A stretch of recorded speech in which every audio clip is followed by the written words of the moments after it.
Hi, this is Ed. Today we're talking about cut quality, and cut quality is one of those things it's hard to say that your customer would pay more simply for a good stripe or a really clean cut.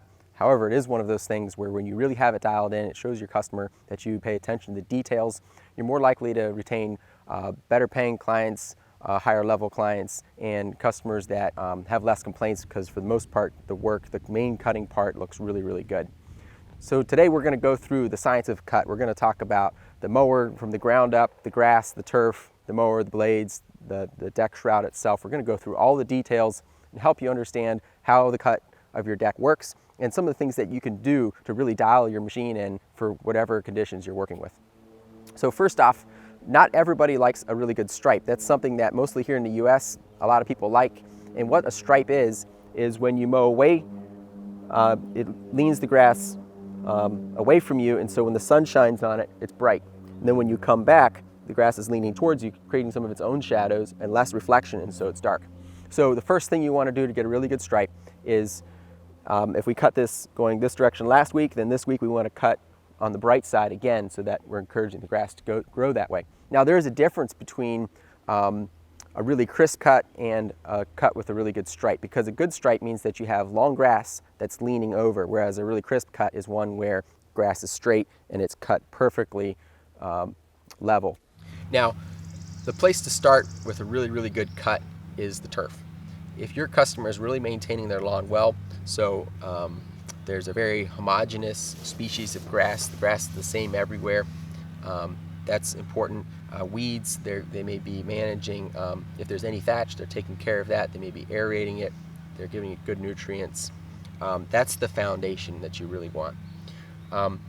Now, it's also important that the lawn has a good density to it. If there are occasional dead spots, weeds will start germinating there. And if the turf is not dense enough, then actually what happens is the mower deck loses its seal on the lawn, and it pulls in too much air from random directions, and creates an inconsistent airflow and more turbulence in the deck. A good medium density grass, it's going to have some weight, it's going to have a steadiness to how it's processing the grass, and it'll leave a lot better cut. If the grass is super, super dense, it means you're going to have to slow down a lot and the machine's going to work through it, so it can be hard to cut really, really dense grass, but a good medium dense grass is where you start. Now the height of the lawn is also very important. One thing to remember is that grass is originally a species that's made to grow in a prairie. It's made to grow really tall, and it goes to seed, it has its life cycle, but when we put it in a lawn, we're constantly cutting it short, and the temptation can be to cut it too short, especially if your customer comes from being familiar with a 21-inch push mower they may have been using. Those machines tend to cut the grass really short, and in fact their highest settings often aren't that high, and so it could be hard for them to get used to, as a commercial cutter, cutting that lawn a little bit higher. But if you're able to have that conversation with your customer and show them why it's so important that the grass has a little more length to it and why it's important to cut it every week, you can really manage that lawn a lot better. The height of the grass does a couple things. First, it leaves a good, healthy under area here where clippings are digested, and it shades the soil so that weeds don't germinate very well. Now, if you're cutting it short as well, what you're doing is you're stunting the roots. The longer the blade grows, especially in the fall, the deeper the root goes.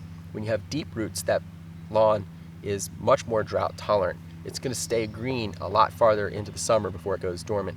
So cutting the lawn tall helps the root systems go deeper, way more healthy, and cutting that taller is really, that just makes the whole plant way healthier.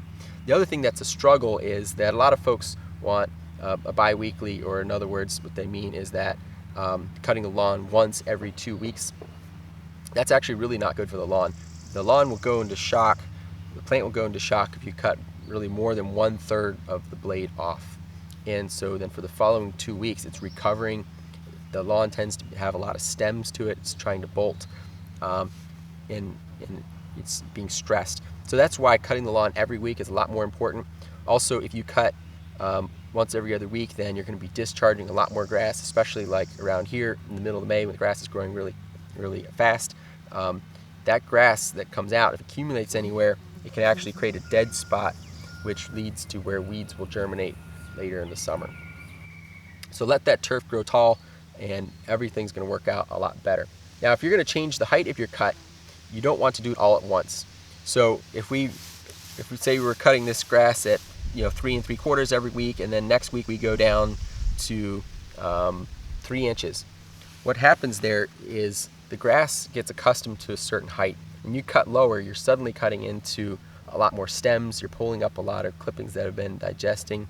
You're pulling up a lot more of these sort of dead pieces that grow on the side of the plant. And you can actually start a thatch problem. It's not going to look good at all. The lawn's going to look sort of yellowish. And so if you do need to reduce the cut height, it's best to do it only 1/4 inch per week, so you don't start attacking the base layer very quickly. So don't change your height very quickly. Give it some time to adapt. Let's talk about the deck for a quick second. So we often think of the blades as like a fan blade or propeller, and it's pulling air in and blowing air out. But in reality, it's more like a blender just beating the grass. And so these foils right here, they are throwing the grass out the deck, and that's drawing more air into the deck. When a deck has no grass in it, the airflow is entirely different than when it's loaded up with a good medium dense grass. And so with that in consideration, if your lawn is too sparse, or if you're cutting pretty slowly, then you're not going to have that particle flow, which really organizes the air that's going through the deck. And as you consider, as we talk about the airflow, really what we're talking about is the particle flow and the air that follows it. If you're just simply relying on the air itself, you're not going to get a very good cut or even a good understanding of what's happening in the deck. An example of that is if you actually take the mower, set it on the lawn, turn the blades on, drive the mower forward about 8 inches and turn the blades off, then back the mower away, you'll see that there are areas underneath the blades that didn't even get cut. It's because when you're sitting there with the blades on, you were not pulling enough grass that had momentum throwing out of the deck to create that proper airflow. So the turf moisture has a big impact, and the turf moisture is changing all year long. From beginning of spring, the middle of the summer, into the fall, you're dealing with completely different airflows inside your deck. So it's not uncommon to have to tweak your deck throughout the season to get the best cut all year long. Similarly, your ground speed affects that particle flow in the deck. So if you're going really, really slow, there's not a lot of clippings coming out of the deck, and so the air will be left to its own patterns, and there will be more turbulence. When you're cutting a medium speed, it's pulling up the grass, it's evenly throwing it out the deck, and there's a very organized flow inside the cutter deck. Now if you go too fast, then you can overload the deck where it's choking on the clippings, or the other factor is that as you mow across, it actually takes time for the grass to stand back up. And so if you're going too fast, it doesn't have time to stand up and it begins to miss a little bit. One thing that can be a misconception is that as you're mowing along, this blade tip is going faster than the machine, and this blade tip is going slower than the machine. And that if you're going too fast, this one can't keep up, and that's why it begins missing it.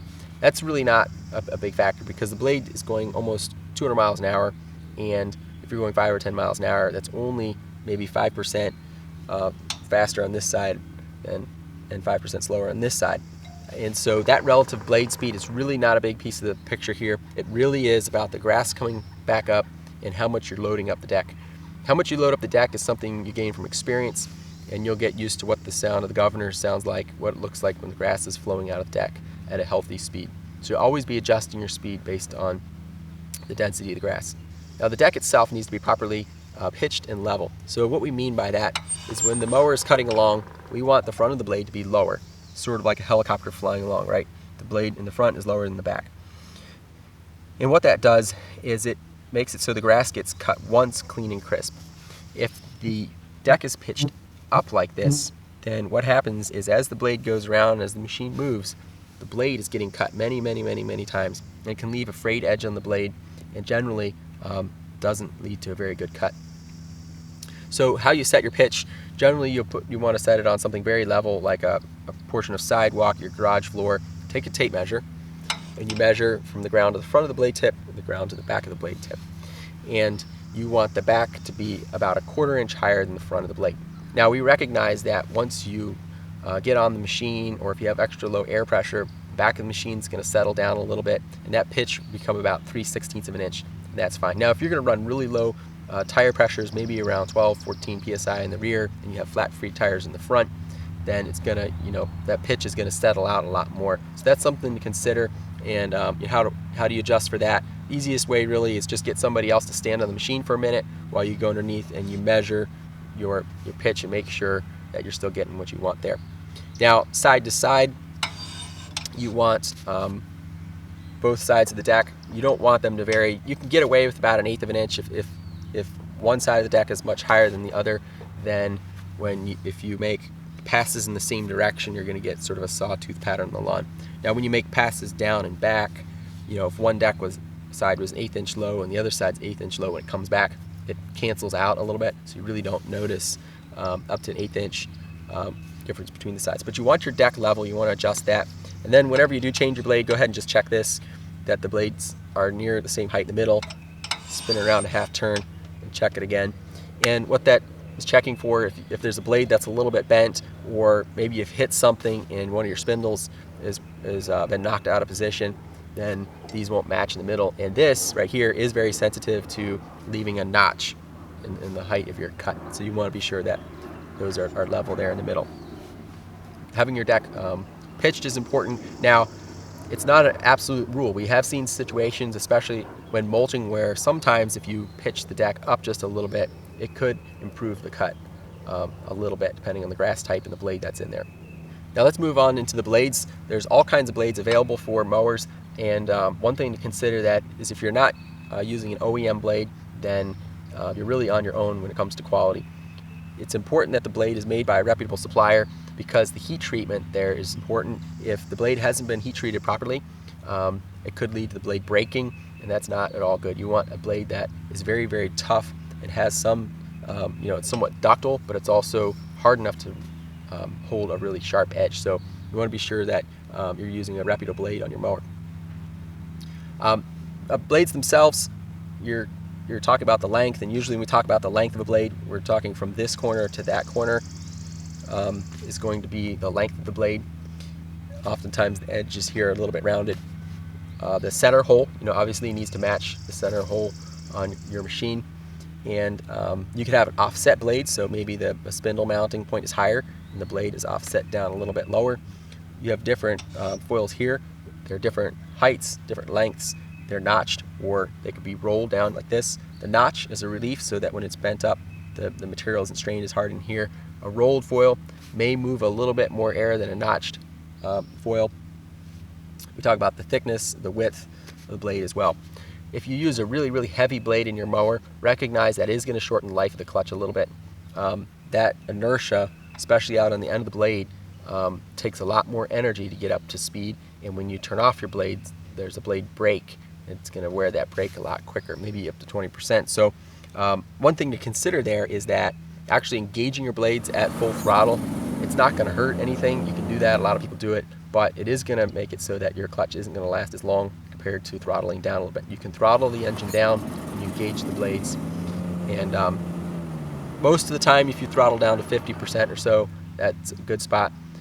And when you engage it, and then when you're disengaging the blade, you can actually go all the way down to idle and then disengage the blades. The thing to watch out for there, and a lot of different manufacturers recommend different speeds for engaging the blades. What's going on there? Some machines, the belt drive and the engine will chug or surge, and that's not good for the springs in the clutch. It's not good for the belt. It's not good for your idler pulleys. It's not good for the engine.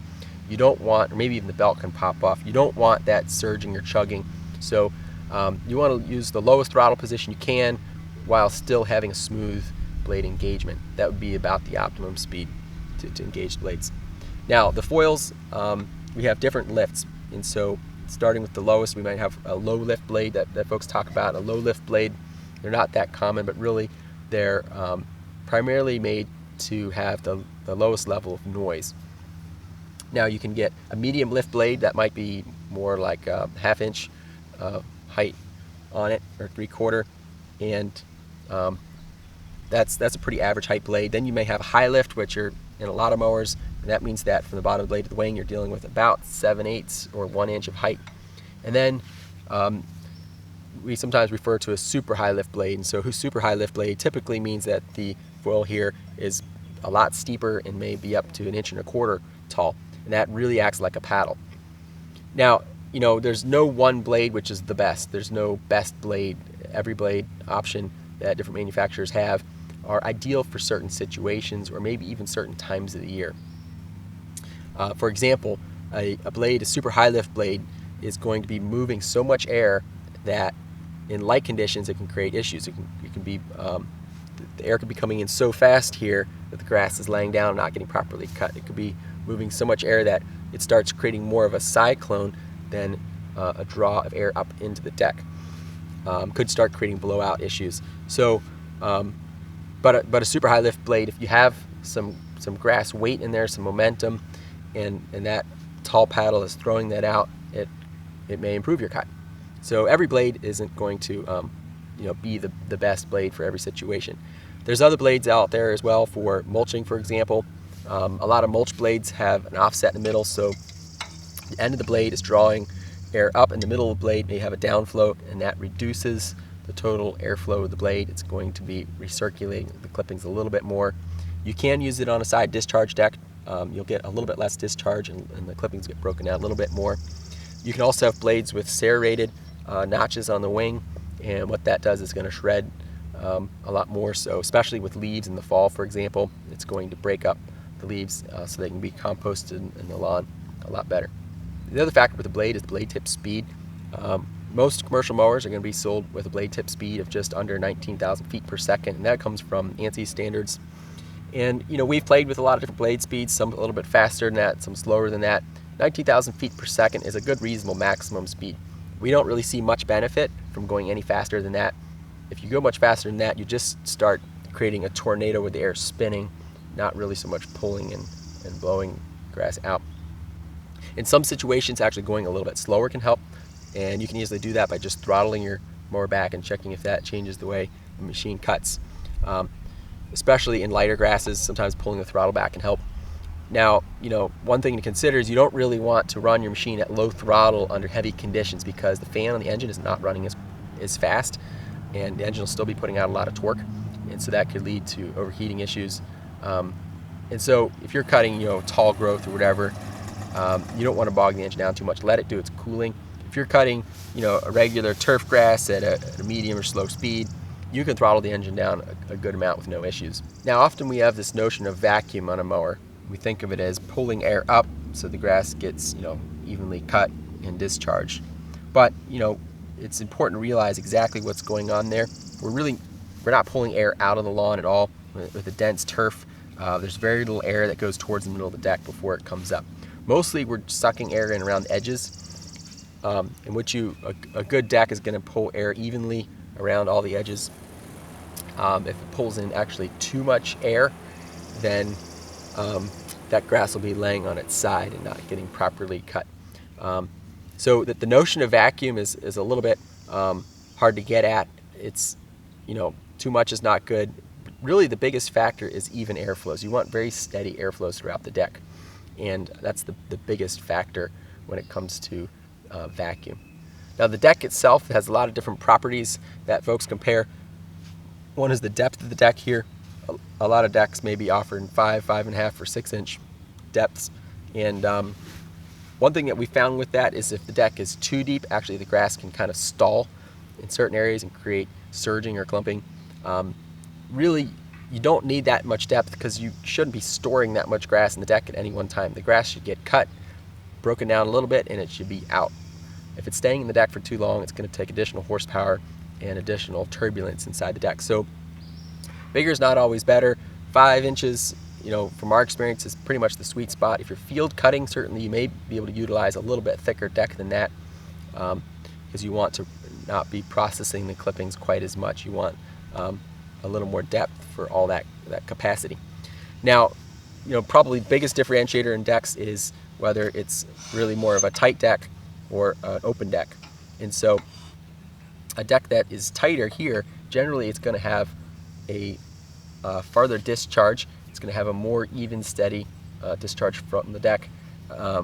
It's going to cut a nice weakly turf grass often better.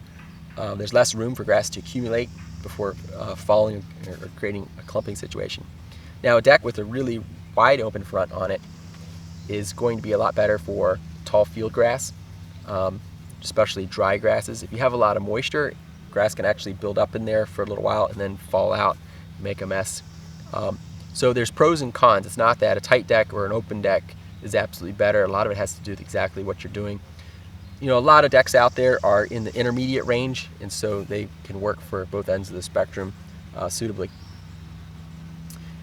Now, the front baffle itself may have different heights to it, and those different heights are going to control how much air is going into the deck versus how much is blocking the air from coming out of the deck. This particular deck has these 3 little notches here. What goes on there is, rather than grass going out the edge of the deck, these little teeth are going to align it so it gets cut and improve the cutted edge near the side of the deck, especially if the grass is a little bit taller. When the grass is shorter, it doesn't have as much of an effect. Now, there's also sometimes a flat baffle right here between the chambers, and what that does is, especially if you're not cutting much mass, there's not much grass getting cut or processed in the deck, you've create these high pressure areas here, and you can create a downdraft right here, and that is designed to block that downdraft.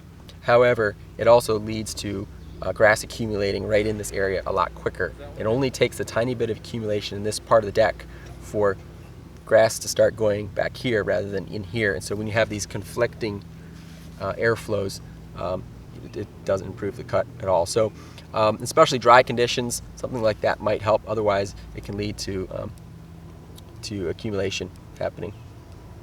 We also have what we call a discharge baffle here.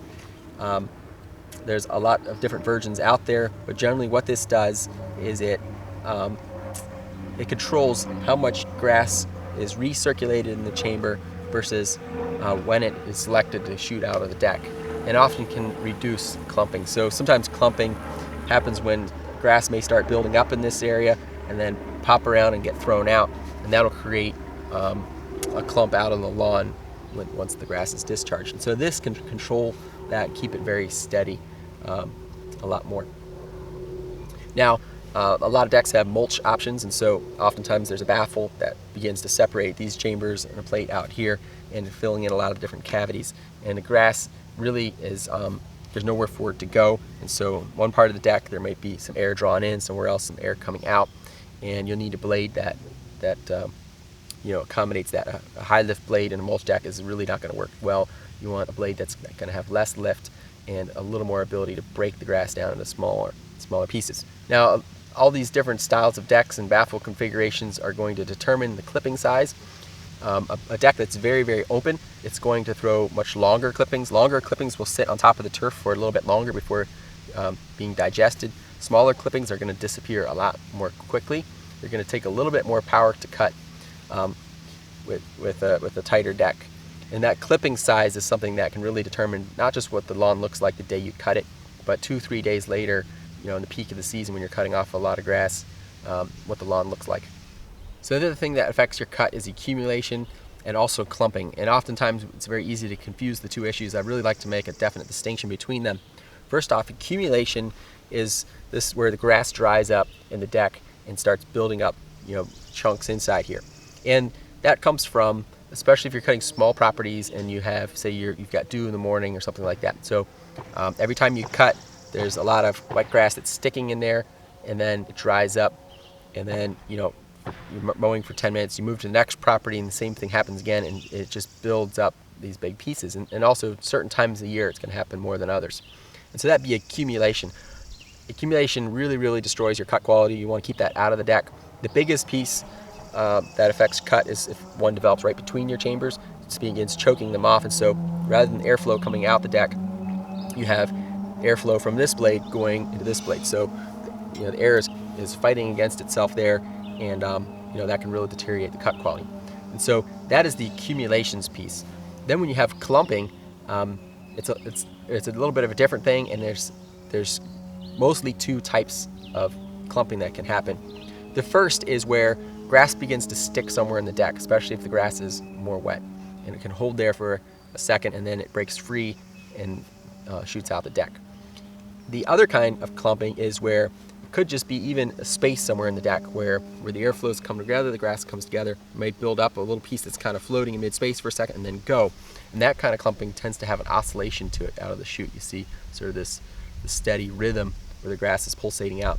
Oftentimes if you just change your speed a little bit, that frequency will change and it'll go away. Now, some people may say, oh, I never have any accumulation. Other people may say, oh, my accumulation is just terrible. And really the biggest factor there is what time of year it is, the amount of moisture you have, and how long you're cutting at a time. Because actually, if you're cutting a big property for an hour and a half and it's dry, the deck will actually be cleaning itself out more than accumulating anything, versus these high cycle times where you're cutting for 10 minutes at a go and then it dries up. So it's very, very dependent on the conditions. But the major thing here is keep your deck clean, especially between chambers, and it'll really help improve your cut. So your cut patterns and where you drive the machine has a lot to do with how the finished product looks.